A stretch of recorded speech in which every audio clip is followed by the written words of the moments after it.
began the thermal test of our CanSat by setting up a thermal chamber which was built using plywood secured using nuts and bolts. Black foam was placed on the inside while the outside was painted black in order to provide insulation to minimize loss of heat in the chamber. An industrial grid thermistor was attached to the CanSat and a display of the same was placed on the outside in order to monitor the readings. A lepton floor thermal camera was also used to monitor the readings and verify the temperature. The integrity of the components of the CanSat were checked, which is proven by the successful working of the LEDs of the payload as well as the container, and telemetry was verified.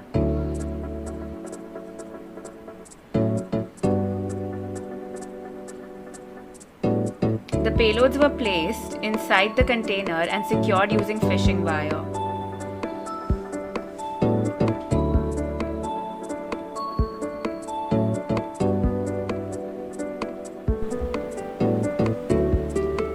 We then attached the thermistor to the CanSat to get the exact temperature of the CanSat and not the environment. The CanSat was then placed inside the thermal chamber, which had an initial temperature of around 30 degrees.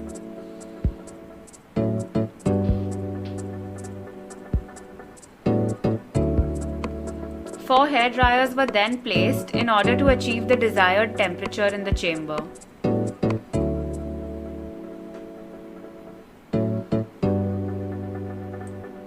They were then turned on.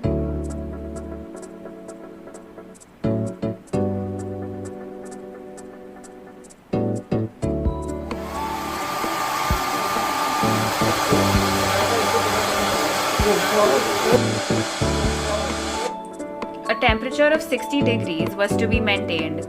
Thus, once the chamber attained the desired temperature, the hair dryers were turned off and allowed to reach a minimum value of 55 degrees, after which the hair dryers were turned on again. This process was repeated multiple times.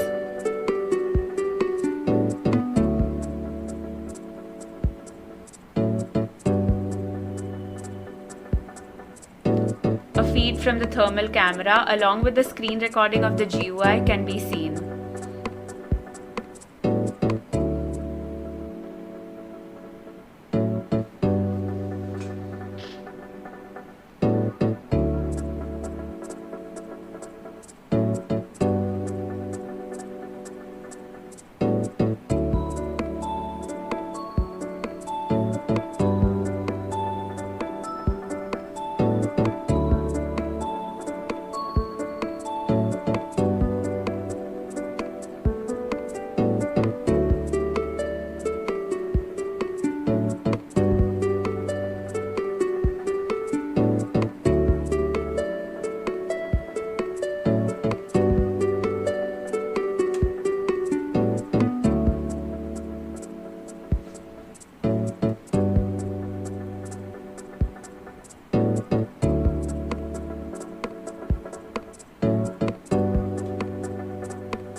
After a duration of 2 hours, the hair dryers were switched off .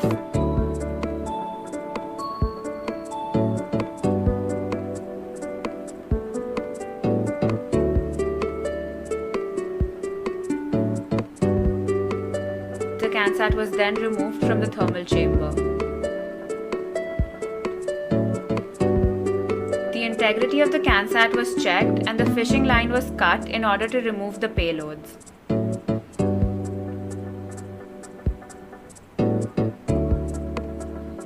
The working of the LEDs of the payloads as well as the container proves that the CanSat survived the thermal test.